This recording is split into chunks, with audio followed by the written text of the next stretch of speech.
বাপরে!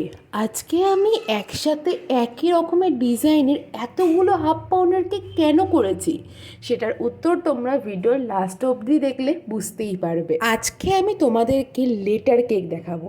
আজ অবধি তো তোমরা লেটার শেপের অনেক রকমের কেক দেখে থাকবে, কিন্তু এই কেকটা একটু অন্য রকম। যে বার্থডে গার্ল তার নাম হচ্ছে অঞ্জলি, আমাকে 6খানা লেটার করতে হবে, কিন্তু কাস্টমার বলেছিল হাফ পাউন্ডের ওপর লেটার শেপ দিতে। হাফ পাউন্ডের ওপর তো লেটার শেপ হয় না, হাফ পাউন্ড তো ভীষণই ছোটো কেক। তাই আমার মাথায় একটা আইডিয়া এলো, আমি কি করলাম, ফন্ড্যান্টের লেখাগুলোকে একটুখানি বড় করে লিখলাম আর কেকের ওপর চিপকে দিলাম, আর 6খানা কেক পুরো এক্স্যাক্ট সেম করেছিলাম।